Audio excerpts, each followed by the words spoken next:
Best moral stories. Mangamma ముసలిదవ్వడం వల్ల తన మనవడు చంద్రం పైనే బెంగ పెట్టుకుని ఉంటుంది. చంద్రం తినడంలో ముందుంటాడు కాని తన వాళ్లను పట్టించుకోవడంలో వెనకుంటాడు. రేపు తను చేస్తే తన మనవడ్ని ఎవరు చూసుకుంటారో అని బాధపడుతూ ఉంటుంది మంగమ్మ. ఇంతలో జోరుగా వర్షం పడుతుంది. బయటికెళ్లిన చంద్రం వర్షంలో తడుచుకుంటూ ఇంటికొస్తాడు. ఎంతసేపు ఎక్కడ చచ్చావురా? ఇంట్లో ఒక ముసల్ది ఉందని గుర్తుందా నీకు? నేనెప్పుడు చేస్తానో ఏంటో. నా గురించి కొంచెమైనా ఆలోచిస్తున్నావా? వర్షం పడితే గాని ఇంటికి రావా నువ్వు? ఒసై ముసలి, వెళ్ళి అన్నం తీసుకురా, ఆకలిగా ఉంది. ఈరోజు నేనేం చేయలేదురా. నాలో శక్తి నశించింది. వండటానికి కాదు, తినడానికి కూడా నా వల్ల కావడం లేదు. అయినా ఇంట్లో వండటానికి ఏవీ లేవు. అదేంటి, ఏమీ లేకపోవడమేంటి? నువ్వేదో సంపాదించి తెచ్చిపెట్టినట్టుగా చెబుతున్నావే. పొద్దున్న లేచినప్పట్నుంచి ఊరి మీద పడి తిరగడం తప్ప ఇంకేం తెలుసు నీకు? నీకు బదులు ఒక కుక్కను పెంచుకున్నా సరిపోయేది. కనీసం విశ్వాసంగా అయినా ఉంటుంది. లేకుంటే ఒక బర్రెను పెంచుకున్నా పాలిచ్చేది. ఆ పాలమ్ముకుని బతికుండేదాన్ని. ఎందుకు పనికిరాని నిన్ను పెంచుకున్నాను. ఇప్పుడు అన్నం అన్నం అంటూ నా ప్రాణాలు తీస్తున్నావు. మంగమ్మ అలా అనగానే చంద్రానికి కోపం తన్నుకొస్తుంది. ఆ కోపంలో, నాకెవ్వరూ లేరని ఇలా చేస్తున్నావు కదా? వస్తారే, త్వరలోనే వస్తారు. నాకొక భార్య వస్తుంది, ఆ తర్వాత పిల్లలు పుడతారు. అప్పుడు నా కుటుంబాన్ని చూసి ఈ ఊరంతా తలదించుకుంటుంది. చూస్తూ ఉండు, రాజులా బతుకుతానే నేను, రాజులా బతుకుతాను. చంద్రం అనే మాటలు మంగమ్మ వింటూ మెల్లమెల్లగా కళ్ళు మూయడం ప్రారంభిస్తుంది. ఒరేయ్ నాన్నా, నేను వెళ్లే సమయం వచ్చేసింది. నేను లేనని బెంగ పెట్టుకోకు. ఒంటరివాడివయ్యావని బాధపడిపోకు. ఇక్కడే ఉంటే నీకెవ్వరూ అన్నం పెట్టర్రా. నీ కడుపు నింపరు. వెళ్ళిపో, ఇక్కడ్నించి వెళ్ళిపో. బాటసారిలా మారి బంధాల్ని కలుపుకో. నీకంటూ ఒక కుటుంబం ఏర్పరుచుకో. అప్పుడే నా ఆత్మ శాంతిస్తుంది. ఇందాక నువ్వు చెప్పిందే నిజమవ్వాలని దీవిస్తున్నాన్రా. తథాస్తు అంటూ మంగమ్మ కన్ను మూస్తుంది. మంగమ్మ చనిపోయిన తర్వాత చంద్రానికి ఏడుపు రాదు. వెంటనే ఇంట్లోకెళ్ళి చూస్తాడు. మంగమ్మ ముందెప్పుడో చేసిపెట్టి ఉన్న తినుబండారాలు చూస్తాడు. వాటిని తీసుకుని కడుపు నిండా తింటాడు. ఆ సాయంత్రం మంగమ్మకు దహనక్రియలు పూర్తి చేసి ఒంటరిగా అక్కడ్నించి బయలుదేరుతాడు. దారిలో వెళ్తున్న చంద్రానికి చాలామంది కనిపిస్తారు. అలా ఒక్కో ఊరు దాటుకుంటూ ముందుకు సాగుతూ ఉంటాడు చంద్రం. చాలా దూరం వెళ్లిన తర్వాత అలసిపోయి ఒక చెట్టు దగ్గర ఆగుతాడు. కొంతసేపటికి ఆ దారి గుండా వెళ్తున్న కవిత, చూస్తుంటే ఊరివాళ్లా లేవే, ఎవరయ్యా నువ్వు? నిన్నిక్కడెప్పుడూ చూడలేదు. నేనొక బాటసారి నుండి ఇలా వెళ్తూ అలసిపోయి చెట్టు కింద విశ్రాంతి తీసుకుంటున్నాను. ఈ ఊర్లో తినడానికి ఏవైనా దొరుకుతుందా? ఈ ఊర్లో డబ్బులిస్తే గాని ఏ పని జరగదు. కాసులివ్వందే కడుపు నింపరు. నీ మొహం చూస్తుంటే నాకే జాలిస్తోంది. సరేరా, మా ఇంటికి తీసుకెళ్తాను. నీకాస్త తినడానికి పెడతాను. కొత్త వాళ్ళని మీ ఊర్లోకి రానిస్తారా? మీ ఊళ్ళో వాళ్ళు ఏమంటారో ఏంటో. అరే, అవేం పట్టించుకోకు. అయినా ఆకలిగా ఉన్నవారికి అన్నం పెడితే తప్పేంటి చెప్పు? నిన్ను చూస్తే చాలా అమాయకుల్లా ఉన్నావు. నీకెవ్వరూ లేరనుకుంటా. నన్ను బాగానే అర్థం చేసుకున్నావు. నా సమస్యను తెలుసుకున్నావు. ఒక ముసల్దుండేది, ఈ మధ్యనే కాలం చేసింది. అప్పటినుంచి నేనొంటరివాణ్ణి, బాటసార్ని. చూడ్డానికి చాలా చక్కగా ఉన్నావు. ఆ దేవుడు మంచివాళ్ళకి సమస్యలిస్తాడని తెలీదా నీకు? అదంతా ఆలోచించొద్దు. ముందు పద, ఏదైనా తిందువుగాని. అలా చంద్రంతో మాట్లాడుతూ తన ఇంటికి చేరుకుంటుంది కవిత. ఊర్లోకలా ఒక వ్యక్తిని తీసుకురావడంతో కవితనందరూ ఆశ్చర్యంగా చూస్తారు. ఆ ఊరి పెద్ద మనిషి రంగయ్య అయితే కవిత చేసిన పనికి కోపంతో ఊగిపోతాడు. కవిత, ఏంటిది? నువ్వు చేసిన పనేం బాలేదు. ఎవ్వరికీ చెప్పకుండా అలా పెళ్లి చేసుకుని రావడం తప్పు. అలా చేసిన వారిని ఏం చేస్తామో తెలుసా? ఊరి నుంచి బహిష్కరిస్తాం. ఇప్పుడు నిన్ను కూడా అలా వెలివేయాల్సి ఉంటుంది. అయ్యా నా గురించి తప్పుగా అనుకున్నారు. ఆయన ఒక బాటసారి. ఆ చెట్టు కింద విశ్రాంతి తీసుకుంటూ ఉంటే నేనే తినడానికి ఏవైనా ఇస్తానని చెప్పి ఇక్కడికి తీసుకొచ్చాను. నువ్వు చెప్పే కాకమ్మ కథలు వినడానికి నేనేం చిన్నపిల్లాన్ని కాదు. వయసులో ఉన్న ఒక అమ్మాయి ఒక అబ్బాయిని వెంట పెట్టుకుని వచ్చిందంటే అది ముమ్మాటికి ప్రేమే. ఇలా ఊరంతా నిన్ను చూసి గుసగుసలాడుతూ ఉంటే భయపడిపోయి తప్పించుకునే ప్రయత్నం చేస్తున్నావు. ఆ అబ్బాయి ఎవరో నీకు ఖచ్చితంగా తెలిసినవాడే. నిజమండి, ఈ అమ్మాయిని నేనిప్పుడే చూడటం. ఇదివరకు ఈ అమ్మాయి ఎవరో నాకు తెలీదు. ఆపండి మీ నాటకాలు. ఊరందరి ముందు ఇప్పుడే మీ పెళ్లి జరిగిపోవాలి, లేకపోతే మిమ్మల్ని కఠినంగా శిక్షిస్తాను. ఇక రంగయ్య ఊరి వాళ్ల ముందు బలవంతంగా చంద్రంతో కవిత పెళ్లిని జరిపిస్తాడు. చంద్రానికి ఏం చేయాలో అర్థం కాదు. కవిత అయితే ఊర్లో జరిగిన అవమానానికి తట్టుకోలేకపోతుంది. ఇక ఆ రోజు రాత్రి చంద్రం కవితతో, చూడు కవిత, నీకెంతో మంచి మనసుంది. ఇతరులకు సాయపడాలని తత్వం ఉంది. నాకు సాయం చేయబోయి నువ్విరుక్కున్నట్టయింది. ఇది ముమ్మాటికి నా తప్పే. నేను నిన్ను బాధ పెట్టుంటే క్షమించు. ఇప్పుడే ఇక్కడి నుంచి వెళ్ళిపోతున్నాను అంటూ చంద్రం బయలుదేరుతూ ఉంటాడు. ఇంతలో కవిత కన్నీళ్లు పెట్టుకుంటుంది. తప్పో ఒప్పో నా మెడలో తాళిపడింది. ఇది విధిరాత. దీన్నెవ్వరూ తప్పించలేరు. నేను కూడా మీతో వచ్చేస్తానండి. ఇక చచ్చే వరకు మీతోనే నా జీవితం. అదేంటి కవిత, ఇది నీ ఊరు. నువ్విక్కడే పుట్టి పెరిగావు కదా. ఇప్పుడు ఈ బాటసారితో వచ్చేస్తానంటావేంటి? ఏ ఆడదైనా బతికినంతకాలం భర్తతోనే ఉండాలనుకుంటుంది. నాకీ ఊర్లో ఉండాలని లేదు. నాకంటూ ఇక్కడ ఎవ్వరూ లేరు. ఇప్పుడు మీరే నా లోకం. పదండి వెళ్దాం. అలా ఆ రాత్రి ఊరంతా నిద్రపోతున్న సమయంలో చంద్రం తన భార్య కవితను తీసుకుని మళ్లీ చంద్రం ప్రయాణం ప్రారంభమవుతుంది. తన భార్యను తీసుకుని ఒక్కో ఊర్ని దాటుకుంటూ వెళ్తూ ఉంటాడు. దారి మధ్యలో అడవులు, పంటలు, పొలాలు, కొండలు, కోనలు అన్నీ వస్తూ ఉంటాయి. వాటన్నింటినీ దాటుకుంటూ చంద్రం ప్రయాణం ముందుకు సాగిపోతూ ఉంటుంది. ఇంతలో ఒక ఊరి చివర ఉన్న బావి దగ్గర పిల్లల ఏడుపు వినిపిస్తుంది. అటుగా వెళ్లి చూస్తే బావిలో ఒక మహిళ శవం కనిపిస్తుంది. ఏడుస్తున్న పిల్లల్ని దగ్గరికి తీసుకుంటుంది కవిత. చూస్తుంటే వీళ్ళమ్మ ఆత్మహత్య చేసుకున్నట్టుగా ఉంది. పాపం, ఈ పిల్లల ప్రాణం తీయడం ఇష్టం లేక ఇలా వదిలిపెట్టి వెళ్ళిపోయింది. ఆవిడికెంత కష్టం వస్తే ఇలా చేస్తుంది చెప్పు. ఇప్పుడు ఈ పిల్లల్ని ఊర్లోకి తీసుకువెళ్ళి వాళ్ళ బంధువులకి ఇచ్చేద్దామా? బంధువులే ఉంటే ఆవిడి బావి దగ్గరకెందుకొచ్చేది? ఎంతో నరకం అనుభవించుంటుంది. ఇప్పుడు వాళ్ళ దగ్గరికి ఈ పిల్లల్ని తీసుకెళ్లడం అంత మంచిది కాదండి. మరేం చేద్దామంటావు? ఏం చేద్దాం ఈ పిల్లల్ని? మనమే పెంచుకుందాం. ఈ రోజు నుంచి వీళ్ళు మన పిల్లలు. మనతో పాటే ఉంటారు, మనతో పాటే బతుకుతారు. కవిత అలా చెప్పగానే చంద్రానికి చాలా ఆనందమేస్తుంది. ఇక వెంటనే ఆ పిల్లల్ని తీసుకుని అక్కడి నుంచి బయలుదేరతారు. అలా ఒక్కో ఊరు దాటుకుంటూ ముందుకు సాగుతారు. అలా కొన్ని ఊర్లు దాటిన తర్వాత ఒక చెట్టు కింద ఆగుతారు. ఏమండి, పిల్లలకి బాగా ఆకలేస్తున్నట్టుంది. ఇక్కడ తినడానికి ఏమైనా దొరుకుతుందేమో చూడండి. చూస్తుంటే ఇదొక అడవి ప్రాంతంలా ఉంది కవిత. ఆ, మామిడి పళ్ళ వాసన నీకు రావడం లేదా? వస్తోందండి. ఇక్కడే ఎక్కడో మామిడి చెట్లు ఉన్నట్టున్నాయి. అటుగా వెళ్లి చూద్దాం పదండి. అలా కొంత దూరం వెళ్లిన తర్వాత వారికి మామిడి చెట్టు కనిపిస్తుంది. వెంటనే అక్కడికెళ్లి మామిడి పళ్ళు తీసుకొచ్చి ఇస్తాడు. వాటిని పిల్లలకు పెట్టి తను కూడా తింటుంది కవిత. ఇక అప్పుడే ఒక పొదల చాటు నుంచి గంభీరమైన శబ్దాలు వినిపిస్తూ ఉంటాయి. ఏవండి, అవి పులి శబ్దాలు. ఇటువైపు పులి వెళ్లిన కాలి గుర్తులు కూడా ఉన్నాయి. అయ్యో, మనం రాకూడని ప్రాంతానికి వచ్చినట్టున్నాం. ఇప్పుడు ఎలాగండి? నువ్వేం కంగారు పడకు కవిత. నా ప్రాణం అడ్డేసి మీ ప్రాణాలు కాపాడుతాను. నువ్వు భయపడకు. రా, నా వెనక్కొచ్చి నిల్చో. అదేదో చాలా పెద్ద పుల్లాగే ఉందండి. ఈ రోజు మన పని అయిపోయినట్టే. పిచ్చిదానా, జీవితం మారడానికి ఒక్క క్షణం చాలు.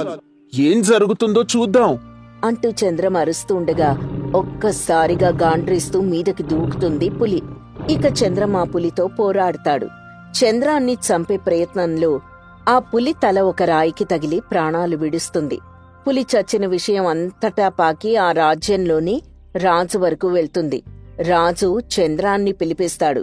అద్భుతం చంద్రం, నువ్వు చేసింది సాహసమే అని చెప్పాలి.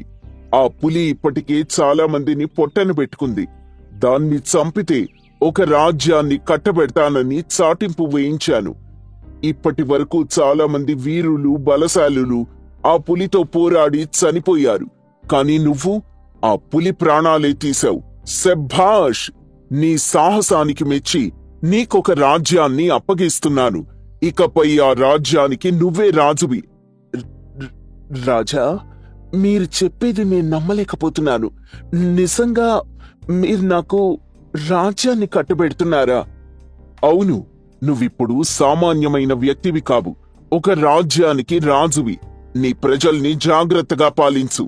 వారికే కష్టం రాకుండా చూసుకో అని రాజు చెప్పగానే మురిసిపోతాడు చంద్రం. ఇక తనకప్పగించిన రాజ్యానికి వెళ్తాడు. కవిత అయితే ఉబ్బి తబ్బిబ్బైపోతూ ఉంటుంది. ఏమండి, మీరు నిజంగా చాలా అదృష్టవంతులండి. ఆ దేవుడే మీకు తోడుగా ఉన్నట్టున్నాడు. అన్నీ మీకలా సులభంగా వచ్చేశాయి. చాలా అదృష్టం ఉంటేనే వారికిలా జరుగుతుంది.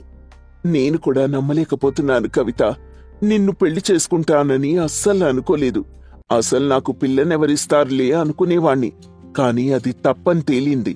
నా ప్రమేయం లేకుండా నీతో నా పెళ్లి జరిగిపోయింది. నాకంటూ ఒక భార్య. ఆహా, ఇది చాలు నా జీవితానికి అని అనుకున్నాను. కాని ఆ తర్వాత మనకి పిల్లలు. అది కూడా నా జీవితంలో జరిగిన అద్భుతమే అని చెప్పాలి. ఇక ఆ తర్వాత పులితో నేనంతగా పోరాడలేదు. నా ప్రాణాలు కాపాడుకునే ప్రయత్నం చేశానంతే. దానికదే ఆ సన్నం రాయికి తగిలి చచ్చిపోయింది. దానివల్ల ఇప్పుడు నేనొక రాజ్యానికి రాజునయ్యాను. ఇదంతా చూస్తుంటే నాకే విచిత్రంగా అనిపిస్తోంది. విచిత్రం కాదండి, అదృష్టం. మీరు నిజంగా అదృష్టవంతులు. మీకంతా మంచి జరుగుతుంది. ఇకపై మనం సంతోషంగా జీవించొచ్చు. ఎక్కడైతే మీరు తల దించుకున్నారో ఇప్పుడు ఆ జనమే మిమ్మల్ని చూసి వాళ్ల తలలు దించుకుంటారు. అది మీ స్థాయి. కవిత అలా గొప్పగా చెబుతూ ఉండగా వర్షం జోరుగా కురుస్తుంది. కవిత మాటలకు చంద్రన్ చాలా సంతోషిస్తాడు. ఆ క్షణంలోనే తనకు మంగమ్మ చెప్పిన ఆఖరి మాటలు గుర్తుకొస్తాయి. ఆ రోజు ఆమె చెప్పినట్టుగానే ఒక అమ్మాయిని పెళ్లి చేసుకోవడం, పిల్లలకి తండ్రవ్వడం, రాజ్యాన్ని గెలిచి రాజులా మారడం అన్నీ కళ్ల ముందు మెదులుతాయి. ఆ సమయంలో చిరునవ్వు చిందిస్తూ తన మీసం మెల్లేస్తాడు చంద్రం. అదృష్టముంటే బాటసారి సైతం ఒక రాజ్యానికి రాజవుతాడనే విషయం చంద్రం విషయంలో నిజమవు. కృష్ణపట్నం అనే ఊర్లో రామయ్య అనే యువకుడు ఉండేవాడు. అతనికి అబద్ధం చెప్పటం అలవాటు. విషయం చిన్నదైనా పెద్దదైనా అబద్ధం ఆడుతూనే ఉండేవాడు. ఊరివాళ్లు కూడా అతని అబద్ధాలకు అలవాటు పడ్డారు. ఓ రోజు సాయంత్రం టీ దుకాణంలో రామయ్య, అతని స్నేహితుడు శంకర్, ఊరి పెద్దలు వెంకయ్య, సుబ్బారావుతో కలిసి కబుర్లు చెప్తూ ఉంటారు. ఏంట్రా పిల్లలు, ఎలా సాగుతుంది జీవితం? అంతా కులాసానే బాబాయ్. ఎరా రాము, ఇంకా ఊర్లో అందరికీ కాకమ్మ కబుర్లు చెప్తూనే ఉన్నావా? అబ్బా, అదేమీ లేదులే బాబాయ్. లేదు బాబాయ్, రాము ఇంకెవరికో కొత్తగా చెప్పాడంట అని అతని ఆట పట్టిస్తూ ఉంటారు. రాము, నువ్వు మళ్ళీ ఏదో కొత్తగా చెప్పాడుగా, ఈసారి ఏంటి నీ అబద్ధం? అబద్ధమా? నేనెప్పుడు నిజమే చెప్తాను శంకర్. కబుర్లు ఊళ్ళో వాళ్ళకి చెప్పురా, నాకు కాదు. అదేమైందంటే, నిన్న రాత్రి మన ఊరి చివర ఉన్న పాడుబడ్డ గుడి దగ్గర ఒక దెయ్యాన్ని చూశాను. తెల్లని బట్టల్లో గాల్లో తేలుతూ వచ్చింది. నువ్వు వెళ్ళి చూడు, ఇప్పటికీ అక్కడే తిరుగుతూ ఉంటుంది. ఇదే కదా చెప్పావా ఏంట్రా? అవునరా, ఈ కథ విని చాలామంది భయపడిపోయారు అని నవ్వుతూ ఉంటాడు రాము. అదంతా విన్న వెంకయ్య కోపంగా, ఒరే రాము, నువ్వింక ఈ అబద్ధాలవి మానుకోవా? అంటే బాబాయ్, అది నీ కథ విని ఈ రోజు పిల్లల గుడివైపు వెళ్ళడానికి భయపడుతున్నారు. నువ్వు చెప్పిన దెయ్యం కథ నమ్మి సాయంత్రం అవ్వగానే ఇంటికి పరిగెత్తుకొని వచ్చేస్తున్నారు. అవును రాము, అబద్ధాలు సరిగా చెప్పవు నువ్వు. ఎవరైనా భయపడితే నువ్వే బాధ్యత వహించాలి మరి. అబ్బా వెంకయ్య గారు, సుబ్బారావు గారు, ఏదో కాస్త సరదాగా చెప్పానండి. ఎవరూ నిజంగా తీసుకుంటారే ఏంటి? పిల్లలు భయపెడితే నేను వెళ్ళి వాళ్ళతో మాట్లాడి భయం పోగొడతానులేండి. ఏంటి నువ్వు మాట్లాడేది? జీవితం అంటే నీకు ఆషామాషిగా ఉంది. అబ్బా సరదాగా చెప్పానన్నాను కదండి, నన్ను వదిలేయండి. ఒరే రాము, నీ అబద్ధాల వల్ల ఎప్పుడో ఒకరోజు నువ్వే ఇబ్బంది పడతావు. నా మాట గుర్తుపెట్టుకో. చాలేరా, నువ్వు కూడా చెప్పేవాడు అయిపోయావు అని చెప్పి అక్కడి నుంచి వెళ్ళిపోతాడు. ఒకరోజు సర్పంచ్ గారింట్లో ఊరి పెద్దల సమావేశం జరుగుతుంది. ఊళ్ళో కొత్త చెరువు తవ్వటానికి ప్రణాళికలు చేస్తున్నారు. రాము అక్కడ కూడా తన అబద్ధాలు మొదలుపెట్టాడు. సర్పంచ్ గారు, నేను నిన్న రాత్రి ఒక పెద్ద అధికారిని కలిశానండి. అతను చెప్పాడు మన ఊరికి ప్రభుత్వం నుండి లక్షల రూపాయలు వస్తున్నాయని చెరువు తవ్వటానికి. నిజమా రాము? ఎవరా అధికారి? ఎక్కడ కలిసావు? ఎప్పుడొస్తున్నారు? ఆ డబ్బులు ఇస్తున్నారా మనకి? అది జిల్లా కలెక్టర్ కార్యాలయంలో. నేను అక్కడికి వెళ్ళాను, అక్కడే కలిశాను. అతను నన్ను చూసి మన ఊరి గురించి అడిగాడు. కృష్ణపట్నం గ్రామానికి మేం సహాయం చేస్తామని చెప్పాడు. ఇదే నిజమైతే మన ఊరికి గొప్ప లాభం. రాము, నువ్వు ఆ అధికారి గురించి పూర్తిగా తెలుసుకున్నావా? అదంతా తెలీదు గాని 2 రోజుల్లో లేకొస్తుంది, అందులో వివరాలుంటాయని చెప్పాడు. రాము, నీ మాటలు నమ్మడానికి నాకెందుకో భయంగా ఉంది. నువ్వు మళ్ళీ అబద్ధం చెప్తున్నావు కదా? అబద్ధం ఎందుకు చెప్తాను సుబ్బారావు గారు? నేను నిజమే చెప్తున్నాను. మీరు చూడండి, ఓ 2 రోజుల్లో లేఖ ఖచ్చితంగా వస్తుంది. సరే, రాము అంత నమ్మకంగా చెప్తున్నాడు కదా, చూద్దాంలేండి. అబ్బా వెంకయ్య గారు, మీరు కూడా రాముకి వంత పలుకుతున్నారా? ఏమో, ఈసారి ఎందుకో రాము మాటలు నమ్మాలనిపిస్తుంది. నాకైతే నమ్మకం లేదండి. సరే పోని, ఆ అధికారిని సంప్రదించి చూద్దాం అని సర్పంచ్ గారి ఈ విషయాన్ని నమ్మి జిల్లా కలెక్టర్ కార్యాలయాన్ని సంప్రదిస్తారు. కాని అక్కడ ఎలాంటి అధికారి గాని డబ్బుల గురించి కాని సమాచారం లేదని తనకి తెలుస్తుంది. సర్పంచ్కి కోపం వస్తుంది. వెంటనే రాముని పిలిచి, రాము, నువ్వు చెప్పిందంతా అబద్ధమా? నువ్వు మమ్మల్ని ఎందుకు మోసం చేశావు? ఊరి పెద్దలందరూ ఎన్నో ఆశలు పెట్టుకున్నారు. సర్పంచ్ గారు, నేనేదో కాస్త సరదాగా చెప్పానండి. అంత పెద్ద విషయమేది కాదు కదా. సరదాగా అంటావా? నీ అబద్ధాల వల్ల మన ఊరి పనులాగిపోతాయి. ఇకపై ఇలాంటివి చేయకో. చూసారా, వీడన్నీ అబద్ధాలే చెప్తున్నాడు. నేను చెప్తే నమ్మలేదెవరు. పెద్ద అధికారి అనేసరికి ఏదో చిన్న ఆశ కలిగింది సుబ్బారావు. వాడి గురించి తెలిసి కూడా మీరిలా ఉంటే ఎలా చెప్పండి? సరే, ఇక నుంచి నేను వీడి మాట నమ్మన్లే. ఒరే రాము, నీ పద్ధతి మార్చుకోకపోతే నీకే నష్టం జరుగుతుందిరా.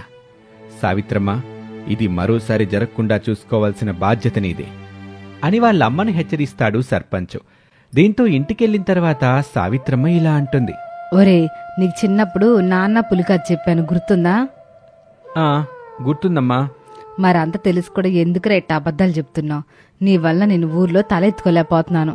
అమ్మా, ఏదో సరదాగా చెప్పానులే గాని వదిలే అమ్మా.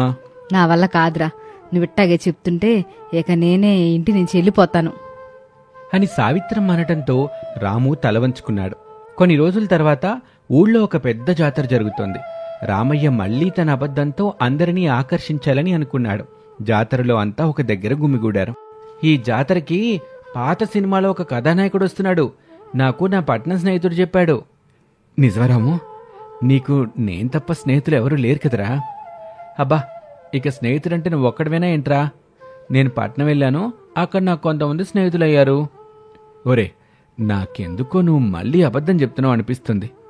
లేదురా బాబు, ఈసారి నేను చెప్పే మాట నిజంగా నిజం. అవునా? అయితే ఏది ఆ కథానాయకుడెవరో చెప్పు. అది సూర్యవర్మ. అతను మన ఊరి జాతర గురించి విని ఇక్కడికి రావాలని నిర్ణయించుకున్నాడు అని వీరిద్దరూ బిగ్గరగా మాట్లాడుకోవటం ఆ పక్కనే ఉన్న మరొక యువకుడు వింటాడు. నువ్వు చెప్పేది నిజమా? అవునరా, నిజమే అని ఎన్నిసార్లు చెప్పాలి? నాకతనంటే చాలా ఇష్టం. నేను ఎలా అయినా అతన్ని కలిసి సినిమాల్లో నటించడానికి అవకాశం అడగాలి. ఓహో, భలేవాడివే, అడిగేసేయ్, దానిలో ఏముంది? ఆయనతో మాట్లాడడానికి నాకు నువ్వు సాయం చేయాలరా. సరేరా, నేనున్నానుగా, నీకెందుకు, నువ్వెళ్ళు. సరే, మేము అతనికి స్వాగతం చెప్పడానికి ఏర్పాట్లు చేస్తాం అని అతను అక్కడి నుంచి వెళ్ళిపోతాడు. ఆ విషయం ఊరంతా తెలియటంతో వారంతా స్వాగతానికి ఏర్పాట్లు చేస్తారు. కానీ చివరి వరకు ఆ కథానాయకుడు అక్కడికి రాలేదు. దీంతో సర్పంచు, రాము, నీ అబద్ధాల వల్ల మన జాతరకి అవమానం వచ్చింది. నువ్వెందుకు ఇలాంటి పనులు చేస్తున్నావు? అంటే బాబాయ్, అది నేను ఊరి జాతరని చాలా గొప్పగా అందరికీ తెలియచేయాలి అనుకున్నాను. అసలు దానికి దీనికి ఏంట్రా సంబంధం? అంటే బాబాయ్, అది ఇప్పుడు ఎవరో ఒక అతిథి వస్తున్నారంటే మనం ఇంకా బాగా సంబరం చేస్తాం కదా అని. చచ్చా, ఏంట్రా నువ్వు? ఎన్నిసార్లు చెప్పినా మారో. సావిత్రమ్మ, నీ కొడుకుని ఇలాగే వదిలేస్తే ఇంకా ఊరికే నష్టం. ఇప్పటికే నీ కొడుకు వల్ల ఈ ఊరు చాలా నష్టపోయింది. నువ్వు అదుపులో పెట్టుకోకపోతే పరిస్థితులు ఇంకా దారుణంగా ఉంటాయి అయ్యా, కోపగించుకోకండయ్యా, నేను చూసుకుంటాను అని చెప్పి అక్కడి నుంచి ఇంటికి తీసుకుని వెళ్ళిపోతుంది. ఇంటికెళ్ళిన తర్వాత అతన్ని మందలిస్తుంది. కాని రాములో కొంచెం మార్పు వస్తుంది. ఒకరోజు ఊరి దగ్గరలోని అడవిలో అగ్ని ప్రమాదం జరిగింది. రాము అడవి నుండి పరిగెత్తుకొస్తూ ఊళ్ళో అందరికీ విషయం చెప్పాడు. అడవిలో అగ్ని ప్రమాదం జరిగింది. అక్కడ చిరుతపులి కూడా ఉంది. నేను చూశాను.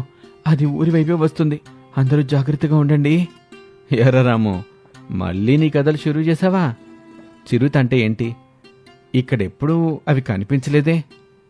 వదిలే శంకరు, రాము ఒట్టి అబద్ధాల మనిషిని మనకి తెలిసిందేగా. లేదు లేదు, నేను ఈసారి నిజమే చెప్తున్నాను, నన్ను నమ్మండి. రాము, నీకు ఎన్నిసార్లు చెప్పినా ఇలా అబద్ధం చెప్తే ఏదో ఒక రోజు నాన్న పులి కథలు లాగా నీకు కూడా ఇబ్బందులు ఎదురవుతాయి. అబ్బా బాబాయ్, ఆ పులి కథ పక్కన పెట్టండి. ఇప్పుడు నిజంగా పులి వస్తుంది. నేను నమ్మను పోరా అని అంటాడు వెంకయ్య. కాని ఈసారి రాము నిజం చెప్పాడు. కాని అతని అబద్ధాల చరిత్ర వల్ల ఎవరూ నమ్మలేదు. చిరుత ఊరి దగ్గరికొచ్చి కొన్ని గొర్రెలపై దాడి చేసింది. అప్పుడు ఊరి వాళ్లకు నిజం తెలిసింది. రాము, నీ అబద్ధాల వల్ల ఈరోజు ఊరికే నష్టం వచ్చింది. నువ్వు నిజం చెప్పినా ఎవరూ నమ్మలేదు. ఇది నీకు గుణపాఠం కావాలి. బాబాయ్, నేను నిజంగా మారిపోయాను బాబాయ్. నేను నిజమే చెప్పాను. కానీ అదేరా, నేను కూడా అంటుంది అదే. అన్నిసార్లు అబద్ధం చెప్పి ఒక్కసారి నిజం చేస్తే దాన్ని ఎవ్వరూ నమ్మరు. నాకు నా తప్పు తెలిసొచ్చింది. ఇకపై అబద్ధం చెప్పను. నా వల్ల ఊరికి ఇబ్బంది జరిగినందుకు చాలా బాధగా ఉంది అని ఇంటికి వస్తాడు. అక్కడ సావిత్రితో విషయం అంతా చెప్తాడు. చూసావా రాము, చివరికేమైందో? అవునమ్మా, నా వల్ల మొత్తం ఊరికే నష్టం వచ్చింది. పాపం అమాయకమైన మూగజీవాలు చనిపోయాయి. అందుకే రాము, కష్టం అనిపించినా సరే ఎప్పుడు నిజం మాత్రమే చెప్పాలి. ఇకపై ఎలాంటి పరిస్థితుల్లోనూ నేను అబద్ధం చెప్పనమ్మా అని రాము అంటాడు. ఈ సంఘటన తర్వాత రాము నిజంగానే మారిపోయాడు. అతను అబద్ధాలు మానేశాడు. అలా ఓసారి టీ దుకాణంలో శంకరు, వెంకయ్య, సుబ్బారావు, రాము కలిసి కూర్చొనుంటారు. ఎర్ర రాము, ఈరోజు ఏ కొత్తగా చెప్పబోతున్నావు? ఇకపై కథలు లేవురా. నేను నిజం మాత్రమే చెప్తాను శంకర్. అబద్ధం వల్ల ఎన్ని ఇబ్బందులు వస్తాయో నాకు అర్థమైంది. అది రాము, నువ్వు మారినందుకు ఊరంతా సంతోషిస్తుంది. నిజం చెప్పడం వల్ల నీకు ఊరికి మంచి జరుగుద్ది. ఇప్పుడు నీ మాటలు నమ్మొచ్చులే రాము. ఇట్టాకే ఇక మీదట నిజాయితీగా ఉండు. ఖచ్చితంగా సుబ్బారావు గారు, ఇక నుంచి నా మాటలన్నీ నిజమే మాట్లాడతాయి. ఈ కథ ద్వారా మనం తెలుసుకున్న నీతేంటంటే, అబద్ధం ఒక్కసారి సరదాగా అనిపించచ్చు, కానీ అది నమ్మకాన్ని నాశనం చేస్తుంది. నిజం చెప్పటం వల్ల ఎప్పుడూ మంచి ఫలితాలే వస్తాయి. ఇది వాల్టి కథ. మరొక ఆసక్తికర కథలో మళ్ళీ కలుద్దాం. నమస్తే.